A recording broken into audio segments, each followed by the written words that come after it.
Hello बच्चों, स्वागत है एक बार फिर मेरे इस विद्या ज्ञान चैनल में। और जैसा मैं आपसे कह चुका हूँ कि आपका हिंदी का पेपर रह गया है। हिंदी का पेपर देने के बाद आपका जो काफ़ी लगभग 8 दिन का गैप है, उस गैप को आपको अच्छे से यूटिलाइज करना है, जिससे आपका मैथ का पेपर बहुत अच्छा हो।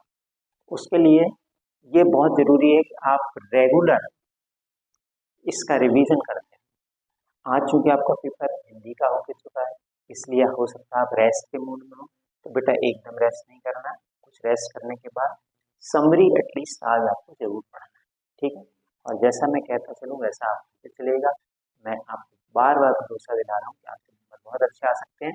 आपके मन में जो डर है वो बिल्कुल निकल सकता है। तो प्लीज़ मेरे साथ चलिएगा और मेरे नीचे दिए गए लिंक पर जाकर के आप मेरे और बाकी वीडियोस भी देख सकते हैं, जिससे आपको बहुत बेनिफिट हो सकता है। तो प्लीज़ आज मैं शुरू कर रहा हूँ पहले चैप्टर की समरी। पहला चैप्टर, जिस चैप्टर का नाम है रियल नंबर्स। तो रियल नंबर्स में बेटा क्या आपको समझना है, छोटी छोटी 4-6 बातें हैं, वो आपको रोज रिवाइज करनी है। सबसे पहली बात, रियल नंबर्स के पार्ट्स क्या हैं? होल नंबर्स, नेचुरल नंबर्स और इंटीजर्स। ये आपने क्लास 9 में पढ़ा हुआ है। नेचुरल नंबर्स वो नंबर जो काउंटिंग में यूज किए जाते हैं। होल नंबर्स में जीरो शामिल हो जाता है, और इंटीजर्स पॉजिटिव और नेगेटिव सारे होल नंबर्स, ठीक है। अब आपके सिलेबस का क्लास 10th का जो पार्ट है, that is first part is that is rational number.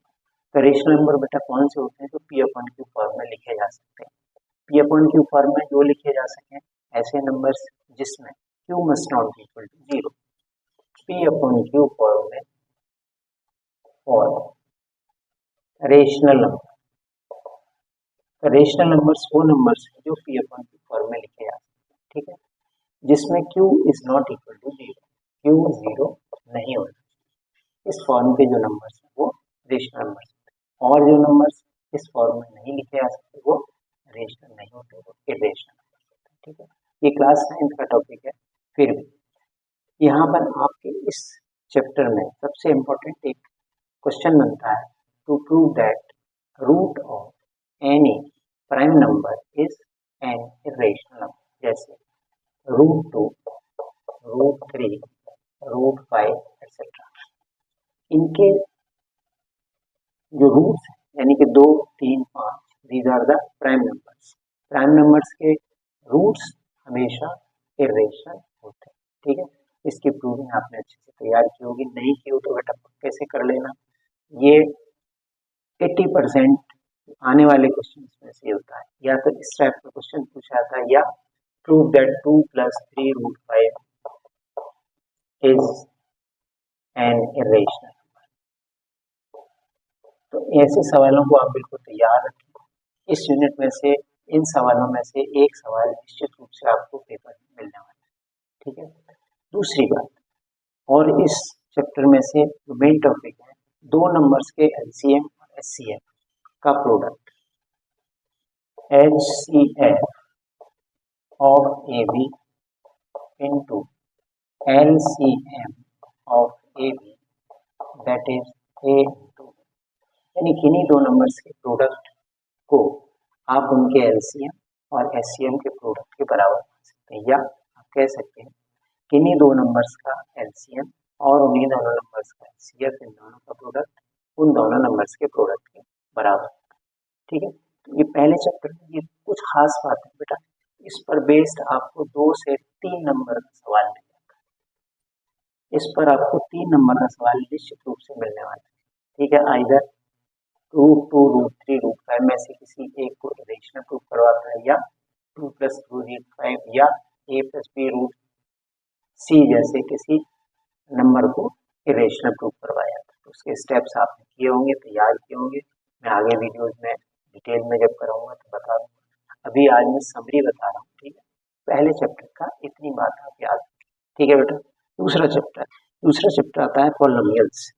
Polynomials में पहले हम पॉलिनोमियल्स को पहचानें। पॉलिनोमियल्स क्या होते हैं? इन पॉलिनोमियल्स को पॉलिनोमियल्स डिग्री ऑफ पॉलिनोमियल, किसी पॉलिनोमियल की डिग्री क्या होती है, जो उसमें हाईएस्ट डिग्री वेरिएबल की होती है वो उसका डिग्री कहलाता है। तो किसी भी पॉलिनोमियल के जीरोस क्या होते हैं, zeros of polynomial. Polynomial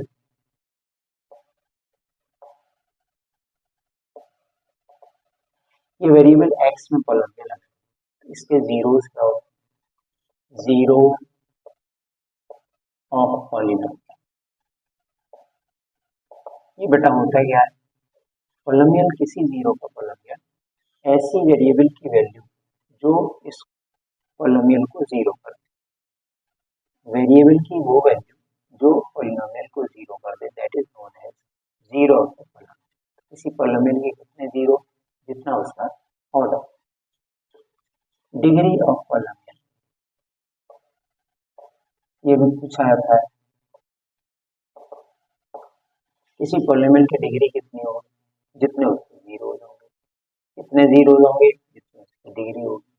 degree क्या होती है, highest power of variable, variable की हाई, जैसे 3x की power 4 plus 7x cube plus 9x square plus 8x plus 3, ये पॉलिनोमियल है, ये पॉलिनोमियल है। इस पॉलिनोमियल की जो पावर्स आप देख रहे हैं कैसे हैं, हमेशा होल नंबर्स। किसी पॉलिनोमियल को हम नाम कब देते हैं, इट इज पॉलिनोमियल, जब वेरिएबल की पावर्स हमेशा होल नंबर्स, ठीक है, ये नेगेटिव नहीं होनी चाहिए और फ्रैक्शन में नहीं होनी चाहिए। जो हाईएस्ट पावर होती है वही उसकी डिग्री। इस पॉलिनोमियल का डिग्री क्या होगा, 4, डिग्री 4, ठीक। ये पॉलिनोमियल और पॉलिनोमियल की डिग्री, किसी पॉलिनोमियल के कितने जीरो, जितनी उसकी डिग्री, किसी की डिग्री कितनी, जितने उसके जीरो।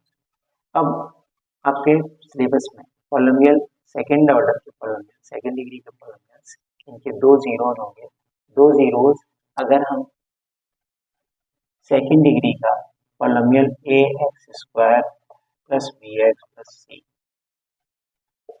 सेकंड डिग्री, इसके बेटा कितने जीरोज होंगे, इसके जीरोज होंगे दो, दो जीरोज, मान लीजिए वो अल्फा और बीटा है, alpha beta are zeros of polynomial. इस पॉलिनोमियल के दो जीरो अल्फा और बीटा अगर है तो alpha plus beta minus b upon alpha beta that is c upon. छोटा सा टॉपिक है बेटा, बस यही कंसेप्ट है, इसी पर बेस्ड अगर पॉलिनोमियल दिया जाता है sum of zeros, product of zeros, ये sum of zeros, sum of zeros, product of zeros,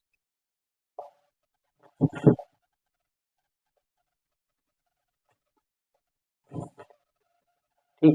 ये sum of zero, product of zero आप कैसे फाइंड करेंगे, इसी में एक कंसेप्ट आता है, if we are having the zeros then to find the polynomial. अगर मान लीजिए आपको जीरो दे रखे हैं, if zeros are given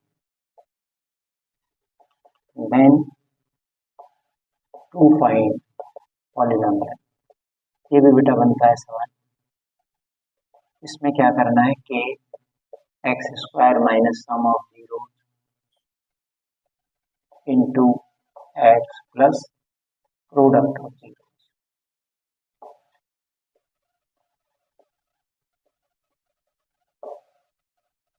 यहाँ से आप पॉलिनोमियल फाइंड कर सकते हैं। अगर जीरो दे रखे हैं, बेटा एक बात ध्यान रखना है, कभी कभी पेपर में सम एंड प्रोडक्ट्स गिवन होते हैं, तो ये ध्यान दीजिएगा, अगर सम और प्रोडक्ट दे रखे हैं तो आपको उसमें और कुछ कैलकुलेशन नहीं करना, सीधी सीधी वैल्यू लगाना। और अगर जीरो से रखे हैं तो यहाँ पर सम करके लगाना, यहाँ पर प्रोडक्ट करके लगाना, ठीक है। इसमें कभी कभी गलती हो जाती है कि अगर दिया गया है sum and zero, sum and product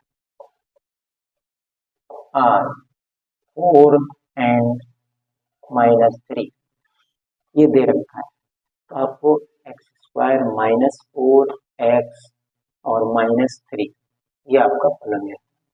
लेकिन अगर जीरो से है, बात को समझना बेटा, अगर सिर्फ ये जीरो है तो आपको एक्स स्क्वायर माइनस इन दोनों का सम मल्टीप्लाइड बन जाएगा प्लस प्रोडक्ट ऑफ दीज। तो ये खूब ध्यान से देख करके करना है, जल्दबाजी में बेटा गलती नहीं, ठीक है। बस इन्हीं बातों को ध्यान रखना। जो मैं आपको 40 नंबर का गारंटी ले रहा हूँ, इन्हीं बातों को ले रहा हूँ। इन बातों को ध्यान रखेंगे, 40 नंबर आपके कहीं नहीं। ठीक है, तो ये सेकेंड चैप्टर की खास बात है, सम ऑफ जीरोस प्रोडक्ट। इनमें एक टाइप का क्वेश्चन और वेरिफिकेशन कराता है, find the sum and product of the zeros and verify the relation between their coefficients. देखिए, इसमें आपने पहले जीरोस फाइंड करना है और इसको वेरीफाई करके दिखाना होता है। ठीक है, मैं कुछ क्वेश्चंस कराऊंगा। अब इसमें देखिए, अगर सम ऑफ जीरो आपने फाइंड कर लिया, मान लिया 3, ठीक है, -3 आया, तो आपको पॉलिनोमियल दिया जाएगा, वहां से x के coefficient minus coefficient of x coefficient of x square.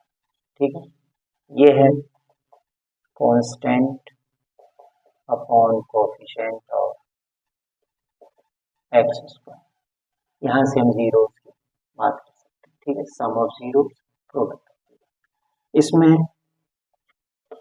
अगर आपको अल्फा प्लस बीटा मालूम, अक्सर पूछे जाने सवालों में alpha square plus beta square, that is alpha plus beta whole square plus 2 alpha minus. ठीक है, अगर आपसे ये पूछा जाए तो आप इससे फाइंड कर सकते हैं। ठीक, कभी कभी पूछा जाता है find the value of 1 upon alpha plus.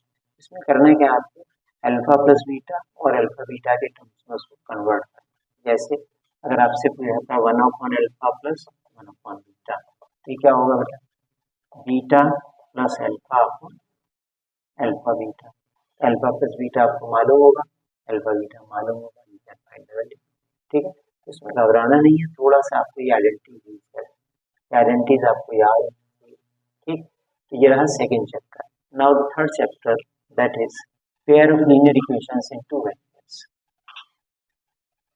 ये भी चैप्टर बेटा 2-3 कंसेप्ट पर बेस्ड है, इसी पर सारे सवाल बनते हैं। If pair of linear equation, chapter 3, pair of linear equations in two variables. अब देखिए, 2 वेरिएबल्स, क्या क्या वेरिएबल्स, यहाँ पर वेरिएबल्स बेटा हो यार, पहला equation a1x plus b1y plus c1 equal, दूसरा equation a2x plus b2y plus c2 equal to.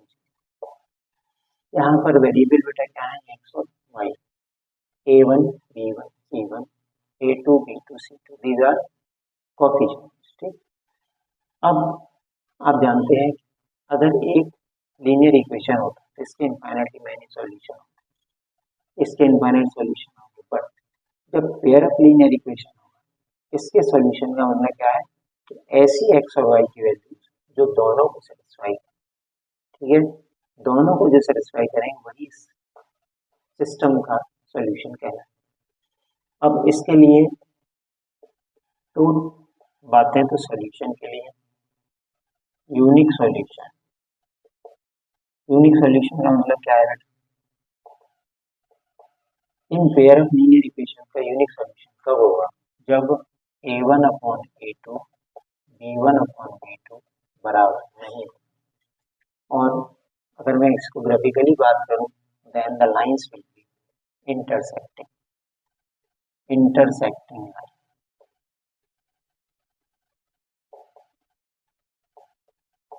ठीक, अगर यूनिक सॉल्यूशन होगा, लाइन को ग्राफ पर दिखाएंगे तो इंटरसेक्ट करें।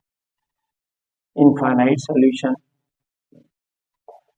कब होंगे, जब a1 upon a2 b1 upon b2 c1 upon c2 ये तीनों आपस में बराबर होंगे, इनफाइनाइट सॉल्यूशन होंगे। That means the lines will B coincident, coincident lines होंगे। कोइंसिडेंट का मतलब जो पॉइंट्स पहली लाइन पर होंगी वही पॉइंट दूसरी लाइन पर।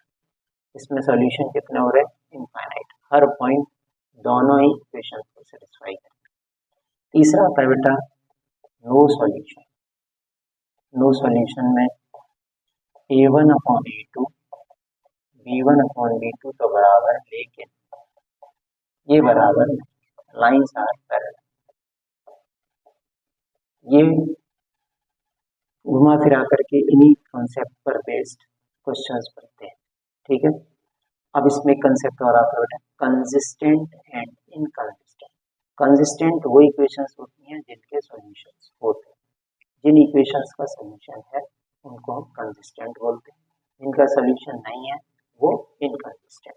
तो बेटा यहाँ पर चाहे वो यूनिक सॉल्यूशन हो चाहे वो infinite solution, these are consistent.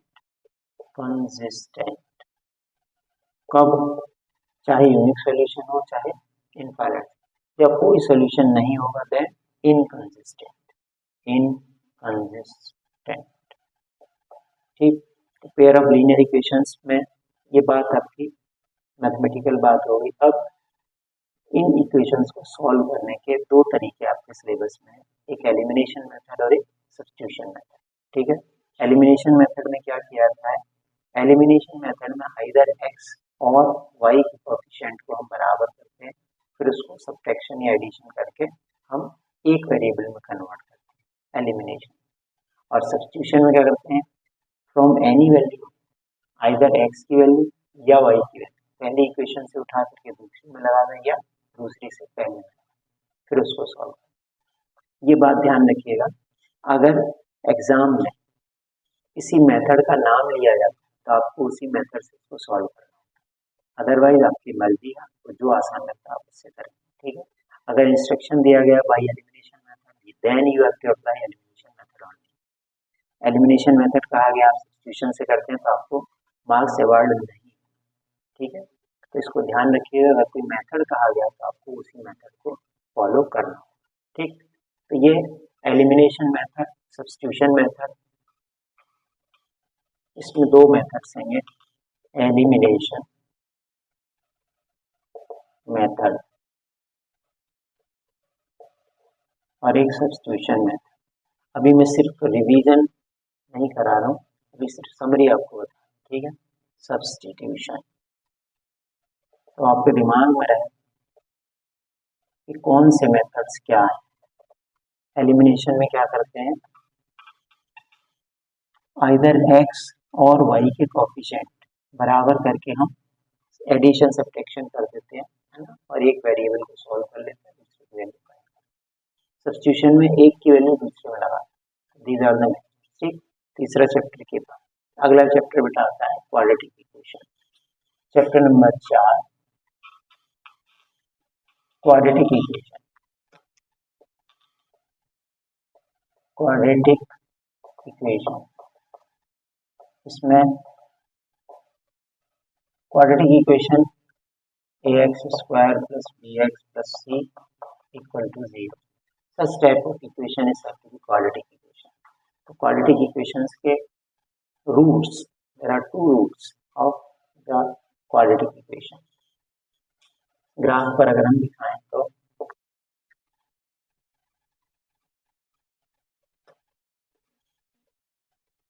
x की वैल्यूज अल्फा और beta, if these are the solutions of the equation, then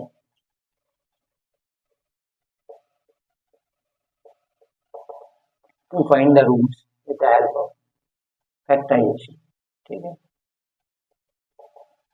factorisation, और फैक्टराइजेशन मेथड से हम रूट्स फाइंड करेंगे। क्वाड्रेटिक इक्वेशन के रूट्स, नेचर ऑफ रूट्स,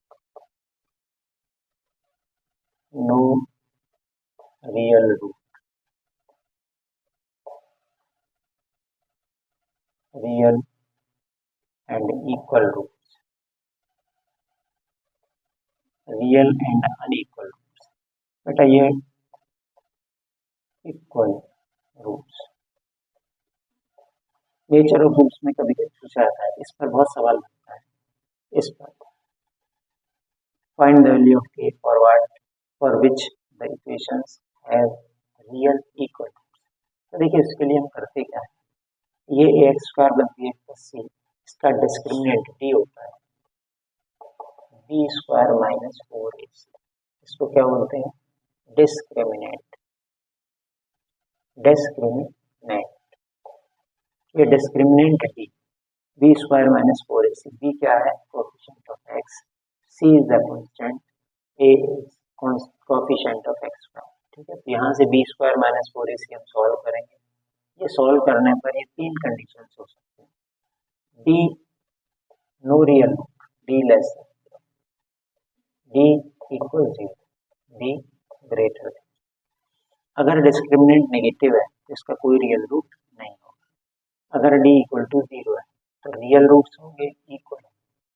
अगर डी ग्रेटर देन 0 है then इसके रियल रूट्स होंगे और अनइक्वल।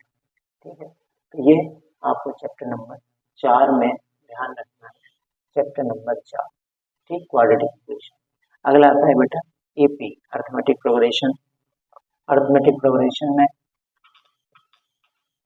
पहली बात फर्स्ट टर्म और common difference, A plus D, A plus 2d, such type of progression arithmetic progression. इसको दो फॉर्मूले हैं बस, इसमें आप अच्छे से नंबर ला सकते हैं। ठीक है, सच टाइप, ये डिफरेंस जो है कॉमन है, ए फर्स्ट टर्म और D common difference, N number of terms. देखिए पहली बात nth term of A plus N minus 1 into D, और एपी के एन टर्म्स का सम एस है, that is N by 2 A plus N minus 1 into D, या N by 2 A plus N.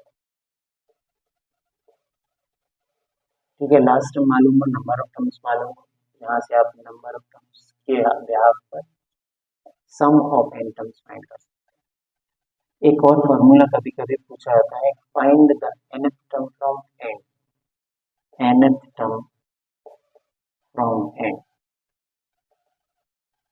इसके लिए बेटा क्या करना है, इसको मैं L minus N minus 1 into T, last से nth टर्म पूछा जाए तो आपको ln लास्ट से nth टर्म, एल का मतलब लास्ट का टर्म आपको मालूम होना चाहिए, और आपने डी की जगह बस यहाँ पर माइनस कर देना। ठीक है, तो आप इससे nth टर्म फ्रॉम एन, ये एपी के कुछ खास फॉर्म। ठीक है बेटा, इसके बाद अगला चैप्टर आता है, दैट इज, ये था पांचवा चैप्टर था। अगला चैप्टर 6, दैट इज छठवां चैप्टर कौन सा है मालूम, ध्यान है, भूल तो नहीं गए। ठीक, that is triangle. Six chapter that is triangle. Triangle में आपको बेटा 6 चैप्टर ट्राइंगल। ट्राइंगल में जो नई बात है वो आपने जैसे क्लास 9th में कॉन्ग्रुएंसी की क्राइटेरिया पढ़े थे, यहाँ पर सिमिलरिटी की क्राइटेरिया। सिमिलरिटी के लिए if two triangles are similar then their corresponding sides are proportional. इसके लिए A double A S S. ठीक है, ये अगर तीनों एंगल्स दो ट्राइंगल्स के बराबर है तो उनके करस्पॉन्डिंग साइड प्रोपोर्शन, दो एंगल्स बराबर है तो तीसरा एंगल ऑब्वियसली होगा इक्वेशन प्रॉपर्टी से। ए ऐसे दो, मान लीजिए इस साइड, इन साइड्स का जो रेशियो है इस triangle,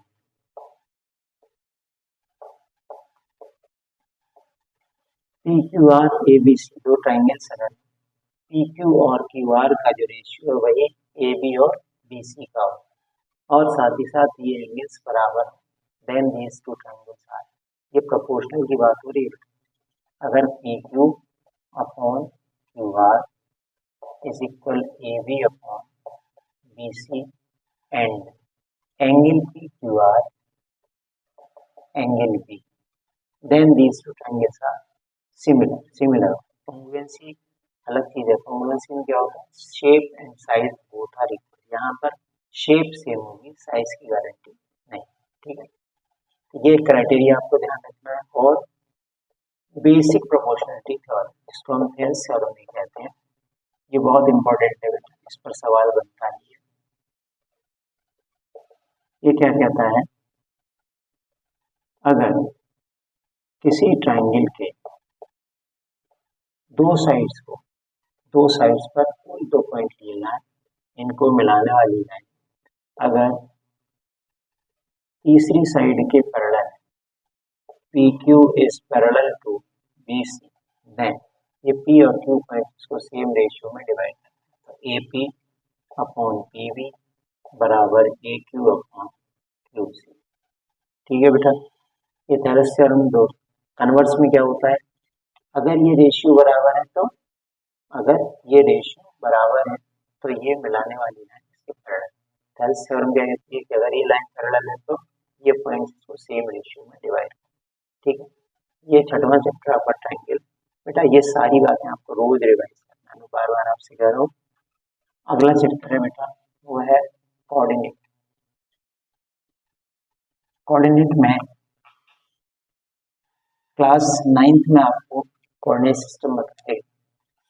7th chapter coordinate geometry. Coordinate geometry में डिस्टेंस फॉर्मूला बहुत आसान है बेटा, इसमें 5-6 नंबर का सवाल बन जाता है। ठीक है, तो ध्यान से करना है। Distance formula,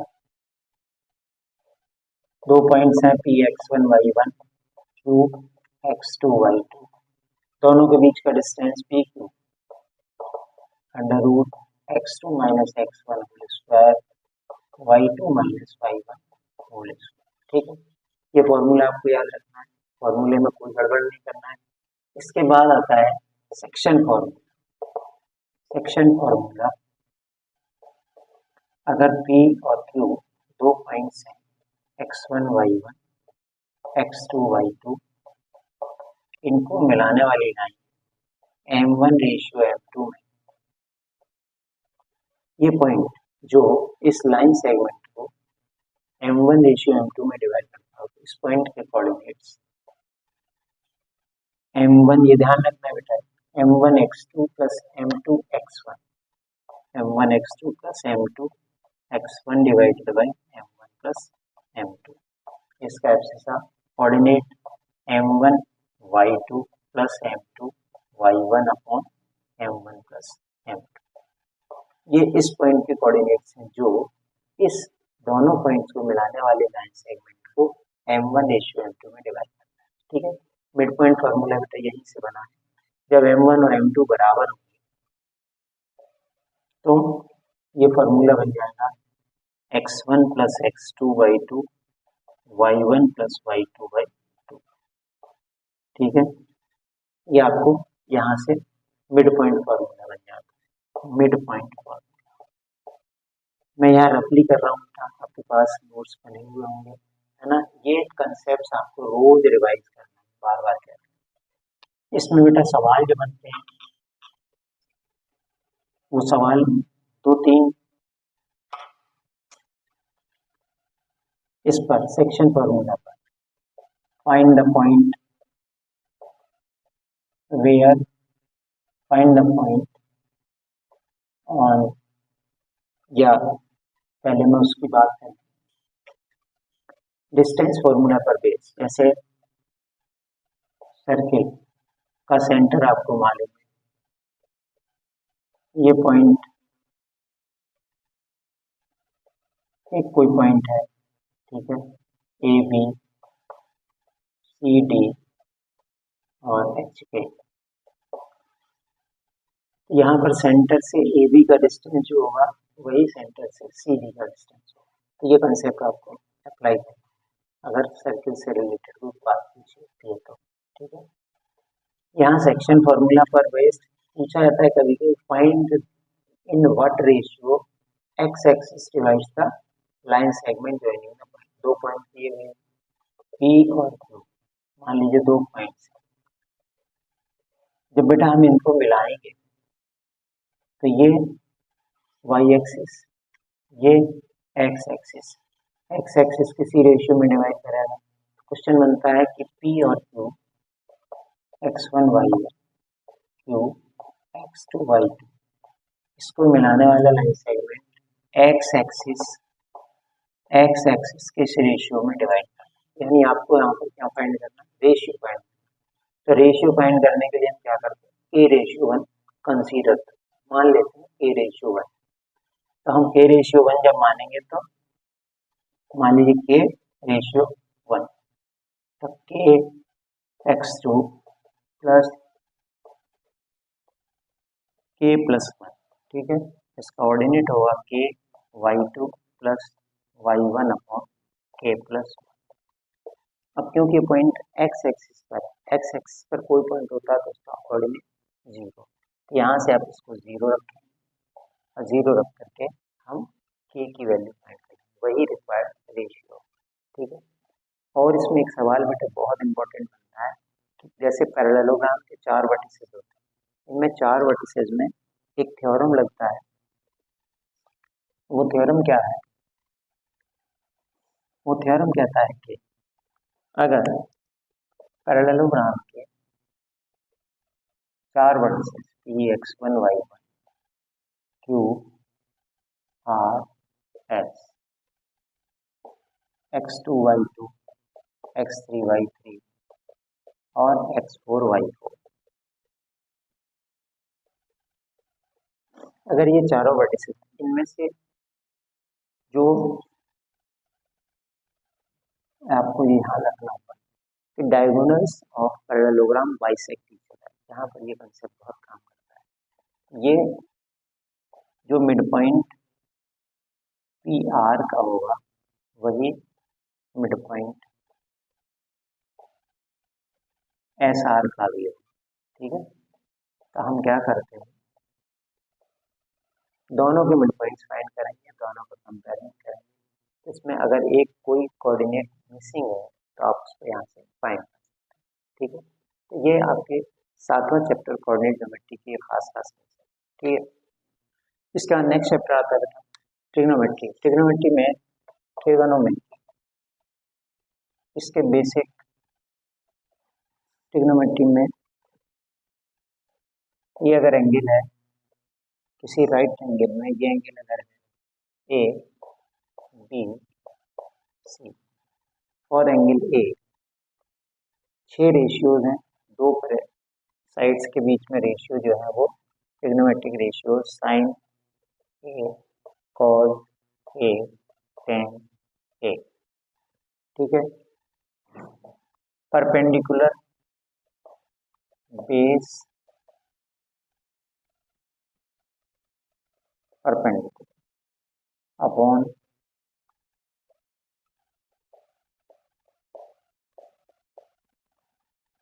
perpendicular upon hypotenuse, base upon hypotenuse और परपेंडिकुलर अपॉन बेस। परपेंडिकुलर क्या होता है, एंगल के सामने का side, that is angle A के लिए परपेंडिकुलर बी सी, ये है परपेंडिकुलर। ये बात बेटा ध्यान रखना है, अगर एंगल ए की हम बात करेंगे तो परपेंडिकुलर होगा बी सी और एंगल बी परपेंडिकुलर होगा ए सी। ठीक है, जिस पर एंगल बना है वो होगा बेस, एंगल ए के लिए बेस ये, और 90 जो एंगल 90 डिग्री उसके सामने की साइड हाइपोटेन्यूज। इनमें रिलेशन जो है साइन कॉस टेन, ये 3 ट्रिग्नोमेट्रिक रेशियो है। इसके रेसिप्रोकल्स हैं कोसेक, इसका सेक, इसका कॉट। ये बेटा इसका रिवर्स एच अपॉन पी, इसका रिवर्स एच अपॉन बी और इसका रिवर्स बी अपॉन बी, ये आपको याद करना है।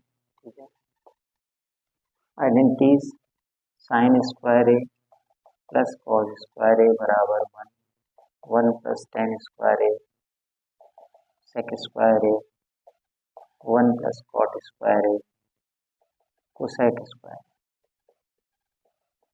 ठीक है, ये तीन आइडेंटिटीज हैं, इनका हम बहुत इस्तेमाल करते हैं। इसके बाद जो 0, 30, 45, 60, 90 इन एंगल्स पर इन तीनों ट्रिग्नोमेट्रिक रेशियोज की वैल्यू 0 पर साइन कॉस टेन, 0 1/2 1/√2 √3/2 और 1। ठीक, कॉस में 1 √3/2 1/√2 1/2 है 0। टेन में sine upon cos 0/1 0 1/√3 1 √3 not. Sine cos tan इनमें रिलेशन साइन और कॉस का ratio sine upon cos that is 10। ठीक है, cos upon sine that is cos. Cosec आप जैसे देख रहे हैं, cosec is 1 upon sine, sec is 1 upon cos और कॉट इज 1 अपॉन 10। ठीक है, तो ये ट्रिग्नोमेट्रिक रेशियोज हैं, इनकी वैल्यूज आपको याद रखनी है। और नेक्स्ट चैप्टर जो आता है जिसमें हम एप्लीकेशन ऑफ ट्रिग्नोमेट्री का इस्तेमाल करते हैं, उसमें आपको बातें ध्यान रखनी है। Angle of depression, angle of elevation. तो जब कोई ऑब्जेक्ट ऑब्जर्वर की आंख से ऊपर हो तो ये एंगल ऑफ एलिवेशन, ये एंगल ऑफ एलिवेशन। और ऑब्जर्वर अगर यहाँ पर है और ऑब्जेक्ट यहाँ पर है तो this is angle of depression, ये ध्यान रखना है, ये एंगल ऑफ एलिवेशन। इन्हीं से हम वर्ड प्रॉब्लम्स को करते हैं, जो ट्रिग्नोमेट्री की प्रॉब्लम्स हैं, प्रैक्टिकल प्रॉब्लम। तो ये ट्रिग्नोमेट्री 8वां चैप्टर और एप्लीकेशन ऑफ ट्रिग्नोमेट्री। ठीक है, इसके बाद बेटा 10वां चैप्टर आता है सर्किल। सर्किल्स में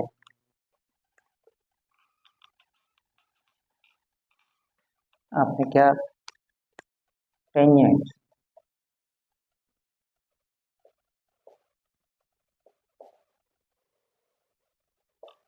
सर्किल के अंदर अगर कोई पॉइंट है इससे होकर के, पहले मैं बात करूं सर्किल के टेंजेंट। टेंजेंट ऑफ सर्किल क्या है?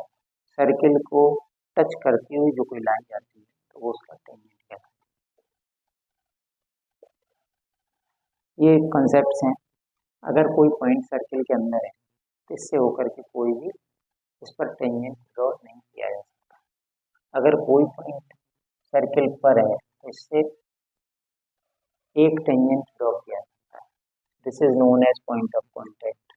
ठीक, और अगर कोई पॉइंट बाहर है इससे कितने टेंजेंट ड्रॉ कर सकते हैं? 2। These are 2 tangent. अगर पॉइंट आउटसाइड है तो 2 टेंजेंट, पॉइंट इनसाइड है तो उससे होकर के कोई टेंजेंट नहीं, पॉइंट सर्किल पर ही है तो उससे एक टेंजेंट ड्रॉ किया जा सकता है। उसमें बेहद इंपॉर्टेंट एक थ्योरम है, अगर कोई एक्सटर्नल पॉइंट है उससे 2 जो टेंजेंट्स ड्रॉ किए जा सकते हैं वो दोनों इक्वल लेंथ के होते हैं। ये 2 टेंजेंट्स हैं, ये सेंटर अगर मैं मानता हूँ, these are of equal length, P A बराबर पी। इसका प्रूविंग आसानी से हो जाता है। कैसे?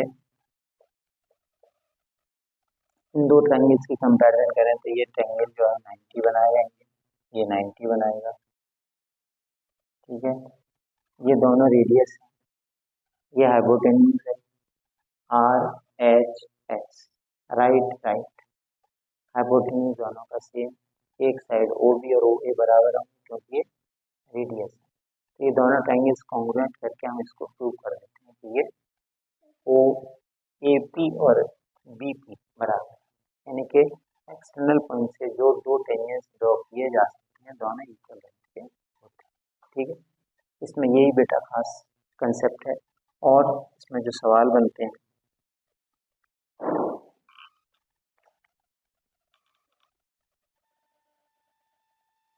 इस पर लगे हुए टेंजेंट, इसको हम सीधा इस्तेमाल कर सकते हैं।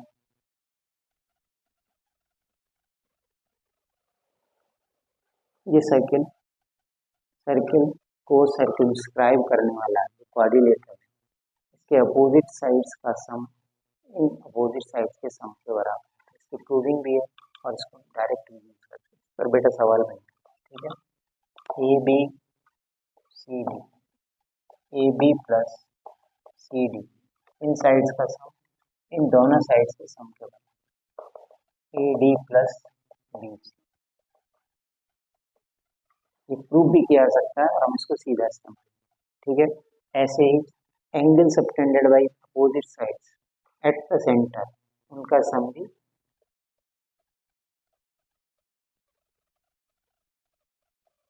ये क्या मतलब है, इन दोनों एंगल्स का सम। ठीक, ए अगर मैं सेंटर को ओ नाम, angle A O B plus angle D O C बराबर angle B O C plus angle A O C. तो ये इस पर बेस्ड सर्किल में ज़्यादा कुछ नहीं, बस यही दो तीन टॉपिक्स हैं। ठीक, तो ये अच्छे से आप कर लेंगे तो ये आपका चैप्टर आप लिख लेंगे। अगला चैप्टर बेटा एरिया रिलेटेड टू सर्किल। इसमें भी बहुत इम्पोर्टेंट बातें हैं, वो दो ही बातें हैं, सेक्टर और सेगमेंट का एरिया। बाकी सब कुछ तो अब डिलीट कर दिया गया, काफ़ी थोड़ा ही सा रह गया। नेक्स्ट चैप्टर जो है area related to circle. Related to circle, इसमें सेक्टर और सेगमेंट, सेक्टर और सेगमेंट में फर्क है। Sector if it is circle, this is sector और दिस इज सेगमेंट। सेगमेंट है ये, तो सेगमेंट का एरिया और सेक्टर का एरिया पूछे जाते हैं, तो इसके लिए आपको एंगल मालूम होना चाहिए। If we are hanging angle, angle मान लीजिएगा थीटा है, ये एंगल थीटा है, तो इस एंगल के थ्रू आप इस सेक्टर का एरिया फाइंड करेंगे, theta upon 360 into pi R square, area of sector. ठीक है, और सेगमेंट का एरिया फाइंड करना होगा तो area of segment theta upon 360 pi R square minus R square sine theta by 2 cos theta. इस सेक्टर में से इस ट्रायंगल का एरिया आप बताएंगे तो आपको सेगमेंट का एरिया मिलने वाला। ठीक, इस पर बेस्ड कभी कभी बेटा सवाल कुछ ऐसे पूछे जाते हैं, कोई ट्रायंगल दे दिया, ये एरिया आपसे पूछा जाए, इसमें बिल्कुल घबराने की बात नहीं। ये ए बी सी, ये अगर सवाल पूछा जाएगा तो ये डिस्टेंसेस बराबर होने का मतलब, अगर मैं इसको एक सेक्टर मानूं, इन सारे सेक्टर्स की रेडियस बराबर है। अब आपको एरिया फाइंड करना है, तो क्या बनना है बेटा, ट्रायंगल। ट्रायंगल के तीन एंगल्स का सम कितना, 180। यहाँ पर आप theta upon 360 into pi R square लगा दीजिएगा और थीटा की जगह क्या लिखेंगे, 180। यानी ये जो एरिया है वो क्या होगा, 1/2 पाई आर स्क्वायर। क्यों, एंगल्स का सम हो जाएगा 180, इसमें लगाएंगे। ठीक है, ऐसे अगर क्वाड्रिलेटरल होगा तो ये पाई आर स्क्वायर। ठीक, ये रहा अगला चैप्टर। इसके बाद बेटा नेक्स्ट चैप्टर, इसमें आपको फार्मूला याद करना है। मेंसुरेशन का एक चैप्टर जो है वो भी आपको अच्छे नंबर दे गया, वो आपको तैयार करने के लिए मैं बार बार कह रहा हूँ, आपको फार्मूला रिवाइज करना है, ये रिवीजन रोज करना है, किसी दिन भी आलस नहीं करना। ठीक है, किसी भी दिन गैप नहीं करना। Volume and surface area. देखिए ये सिलेंडर है, ये कोन है,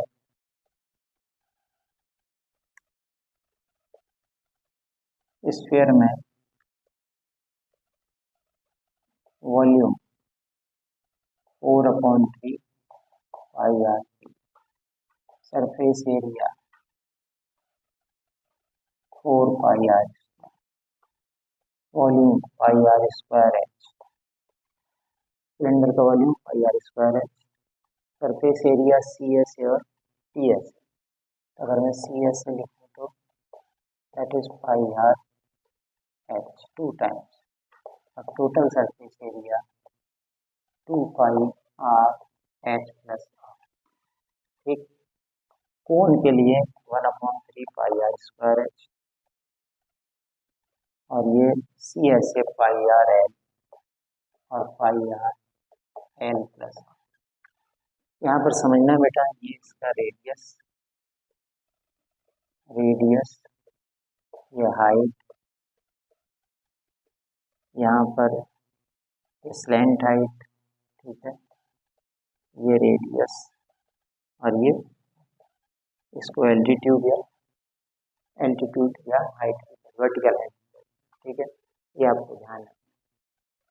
curve surface area, total surface area, volume, इसमें आपको ये याद रोज याद, ठीक है। इसके बाद बेटा नेक्स्ट चैप्टर आता है, दैट इज स्टैटिस्टिक्स। स्टैटिस्टिक्स में मीन, मोड, मीडियन, आपको फॉर्मूला में आज बता दूं, सिर्फ मीन का formula summation F I X I, summation F I, assumed mean method से A plus summation F I upon summation F I, mode L plus f1 minus f0 upon 2f1 minus f0 minus f2 into h, median l plus n/2 minus C upon n into h। ठीक है, ये रही बात chapter statistics में। ये formula आपको याद करना है, डिटेल में अभी मैं आगे वीडियो देने वाला हूँ, ये आपको अभी याद करना है, रिवाइज करना है, ठीक है।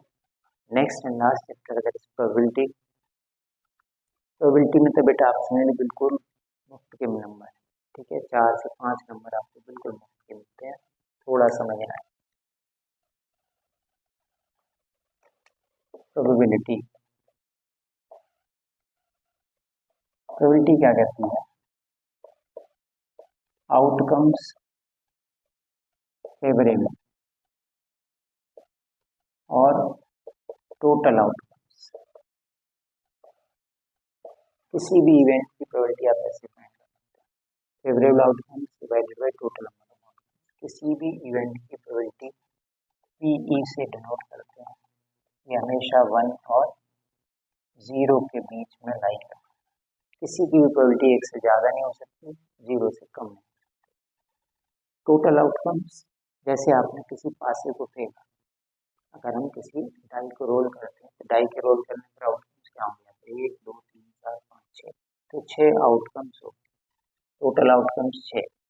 और आपसे कहा जाए कि इवन नंबर आने की क्या प्रोबेबिलिटी, इवन बेटा कौन कौन से नंबर होंगे, 2 होगा, 4 होगा, 6 होगा। कितने आउटकम्स हैं जो इवन कह रहे हैं, 3, ये फेवरेबल आउटकम्स, तो इसकी प्रोबेबिलिटी हो गई 3/4, दैट इज 1/2। ठीक, तो प्रोबेबिलिटी का एक बेसिक फार्मूला ये है, बस आपको इसमें ध्यान रखना है, प्रोबेबिलिटी कभी मोर देन 1 नहीं होगी। कैलकुलेशन करके अगर आप कर रहे हैं तो प्लीज उसको रीचेक कर लीजिए, ठीक है। तो बेटा इतना काम आपको रोज करना है। आज आपका हिंदी का पेपर हो चुका है, लेकिन इतना काम बेटा आज करके आप सोएंगे, ये ध्यान रखना, तो आगे की बात और अच्छी बनेगी। अगली वीडियो में कल से कुछ चैप्टर्स डिटेल में और सभी का थोड़ा थोड़ा रिवीजन कराऊंगा, ठीक है। Wish you all the best.